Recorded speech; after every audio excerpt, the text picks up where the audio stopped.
Yo people, welcome back to the YouTube channel. You already know what time it is. It's time for another episode of Not So Daily Dosage. Now listen, yeah, we got some outgoings today. Turbo Timo, MySpace creator, the striker that did not strike, the attackers that weren't attacking. We are starting to dismantle the disgusting displays upon us on our club. The standards are rising, 270k a week out the door, ladies and gentlemen. Breaking news, Timo, Turbo, Werner is going out of the club to RB Leipzig. And listen, Red Bull gives you wings. Fly away, Timo, as fast as them legs can carry you and take yourself back to the Bundesliga. Or should I say the Bundesliga? Because listen, this brother had third in calendar year goals behind Lewandowski and Messi, and we did not see a glimpse, not an inch, not a scrabble, not a scrub of that form at Chelsea Football Club. Without Southampton FC, without the Saints, this man would be the devil. He did not get enough goals to give me any sort of galore. It was a disgrace and a disgust to my name. But let me tell you something, I did love this guy as a person. His attitude was absolutely exempt, and he did plug away and pull away and drag himself up from the floorboards constantly. Offside traps, this man knew how to get himself caught, just like a mouse. He was knee sliding all the way off the pitch like that lovely meme that we've seen so many times on twitter.com. That brother would just be knee sliding all the way down the M1. This brother would knee slide for years and then he would clock his offside, and it would be this just so sad to see, but it's so typical Timo, you know what I'm saying? He had great games here and there against Man City in the Cup, Liverpool away. Again, offside goal, but good performance all round. Hard worker, grinder, grafter. Wanted to get involved in the play, wanted to press from the front, to run his heart out, and he stretched defenses. Let's keep it a buck. This brother caused problems against the big teams, away from home, big pitches, Santiago Bernabeu. But when it came to the meat and potatoes, this brother could not score more than 5 goals at a time in the Prem. I'm talking about this brother had less goals in 2 seasons than Tammy had in 1, and he didn't take a single penalty either. In fact, I think he still has more goals than Timo as of this day present, and he's been here for double the time. It was peak. I'm not gonna lie to you. It was a long day, Lord of mercy, long day indeed. And yeah, I can't say too much more about Timo. I mean, we're getting him off the wage bill. It's a beautiful day. It is a permanent. Fabrizio Romano has confirmed the brother is going on a permanent. It is not a loan. Thank God of mercy.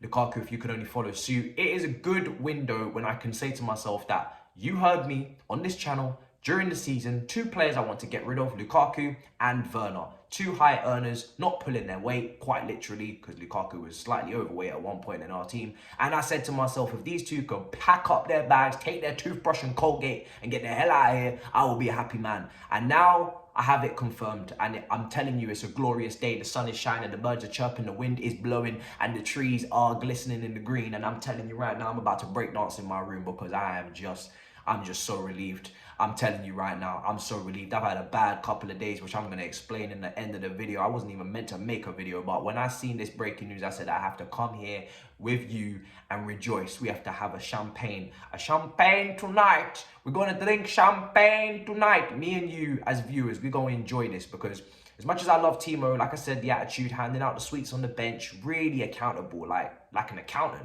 Like the course I failed and dropped out of, the brother was so accountable. Should have been an accountant like Sarri, former banker. The brother was just so humble, so understanding of his situation that he was just not doing the business. I think he even blamed himself for the Lampard sacking.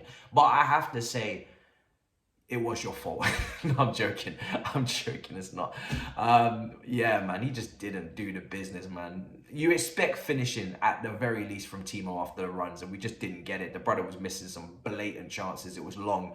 Thank God Todd Boehly is a serious businessman. He's getting rid of the boys that don't pull their weight in the wage bill. He said he's going to cut it down, trim it down like a shape up that I desperately need. And you know what? Fair play to him. Last couple of weeks, it's been a Mazzolini, and I have to, again, give massive credit to Todd.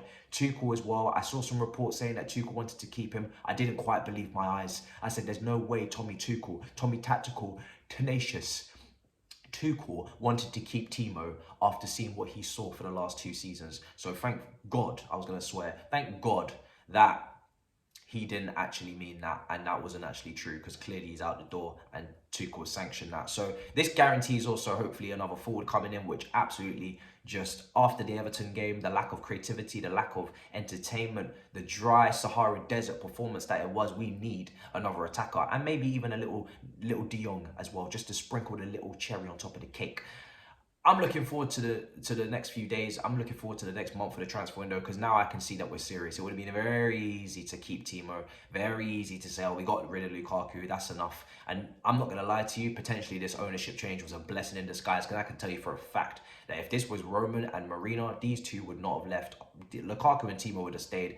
They would have jeopardized our season this season. I would have probably jumped out my window, and it would have been a long day for everyone involved. So thank God this is over, and it was another poor transfer on our behalf under Frank Lampard in that chaotic summer of just signing after signing. Here we go after here we go, and clearly we didn't understand really what the strategy was. We had him playing out on left wing under Lampard in the first few weeks or first few months. He's not a winger, second striker, very particular system player that can only play in a certain zone. God, I'm sick of it. I'm so sick of that. So yeah, let's try and sign some multifaceted individuals, shall we? Now, also, another beautiful one that really just does warm my heart. Marcos Alonso, one of my favourite footballers, as you know, on this channel. I just adore this human being, much like no other. He's like familia to me. I love him.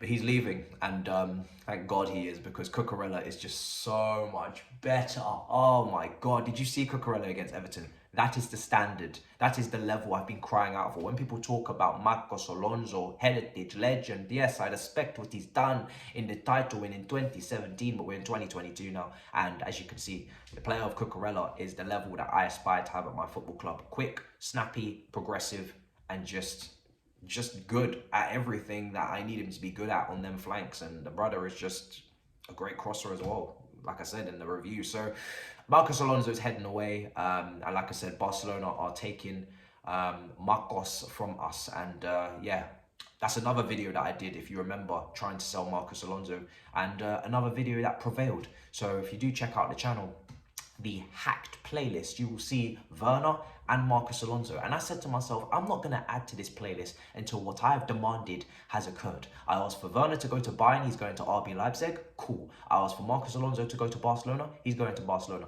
I am not doing no more videos until those two moves happen. Now they have happened, we shall start to look at the likes of the Ross Barkleys and the Malang Sarrs. Don't think I have forgotten about you, gentlemen. So I just wanted to wait. You know, I'm not going to keep asking, pleading, begging for mercy for these players to leave in video after video and not seeing any outgoings. So Todd, thank you for watching, and I'm glad that you've finally taken action, as well as you, Tuchel. And yeah, this is just such a beautiful summer it's turned out to be, because now the outgoings are happening. This is what was so important. As much as the income is the Koulibalys, the Sterlings, the Cucurella's, emphasis on the cook, I'm talking about outgoings now. I'm talking about Marcos. I'm talking about Timo Tank. I'm talking about Lukaku. I'm talking about all these brothers leaving my club, and I'm just smelling the rejuvenation of Chelsea Football Club. I'm smelling the quick counter-pressing, but quality.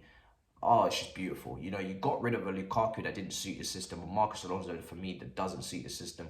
And now, or it doesn't suit your style of play, shall we say, because he does suit the system, the formation. And Timo just doesn't have the quality. I'm starting to smell the ingredients to cook up a lovely meal. We're going to have a nice meal, as Todd says. So yeah, it's lovely. And also the final outgoing, Callum Hudson-Odoi. Now, this one is not exciting for me, because obviously I like Callum. I rate Callum to a certain extent. Obviously, maybe some of you maybe say too highly with the 1v1 demon shouts, but I have subtly quietened that down because he hasn't been ripping people up 1v1 for a while. But he has still been creating chances. And what does his team lack? A little bit of creativity, a little bit of final third, you know, key pass here, key pass there, cross here, cross there. I thought he gave quite good delivery out right wing back when he came on in the preseason friendly. My opinion on this is that I do think that we could use the player, but Tuchel is clearly not going to use him effectively or significantly this season, so there's no point keeping him. I am more than happy for Callum to go out on loan, to play regularly, to build up confidence, so he can showcase exactly why I rate him, why many do, and why many still believe in his talents. And for you that don't, because I know there's many of you at home that are thinking, yes, Callum finally leaving the club. Only 4 goals in 4 years. Forget all the creative metrics and key passes and passes into the box and crossing ability. We don't care. He's just shit. Well, hopefully he can prove you wrong. That's what we hope.